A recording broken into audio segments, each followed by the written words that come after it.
நீங்க தைரியமா இருங்க, உங்க கூட நாங்க இருக்கோம். எந்த ஒரு விஷயமா இருந்தாலும் எங்கள்கிட்ட சொல்லுங்க, நாங்க கண்டிப்பா உங்களுக்காக வருவோம். அந்த தைரியத்தை வச்சுக்கோங்க. உங்களுடைய ஒரு மகனாரா தான் நாங்க இங்க வந்திருக்கோம். அந்த சார்லஸ் மார்ட்டினும் உங்களுடைய ஒரு மகனாரா போய் நம்ம தாய்மார்களுக்கு ஏதாச்சும் ஒரு சின்ன ஒரு உதவி செஞ்சுட்டு வாங்கன்னு தான் சொல்லியிருக்காங்க. காரைக்கால் மாவட்டம் கோட்டுச்சேரிமேடு மீனவர்கள் 10 பேரை கடந்த 3 நாட்களுக்கு முன்பு இலங்கை கடற்படை கைது செய்தது. இதனையடுத்து மீனவர்களின் உறவினர்கள் பிடிபட்ட மீனவர்களை உடனடியாக விடுவிக்க மத்திய, மாநில அரசுகளுக்கு கோரிக்கை விடுத்துள்ளனர்.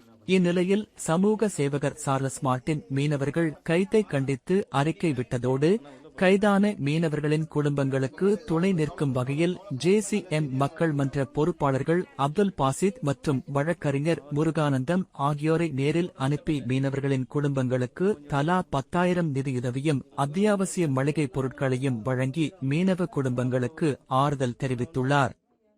மீனவர்களை மீட்க மத்திய, மாநில அரசுகளை சார்லஸ் மார்ட்டின் வலியுறுத்தி வருவதாகவும் விரைவில் இதனால் மீனவர்கள் மீட்கப்படுவார்கள் என JCM மக்கள் மன்ற நிர்வாகிகள் கூறியதற்கு மீனவர் கிராம பெண்கள் நன்றி தெரிவித்தனர்.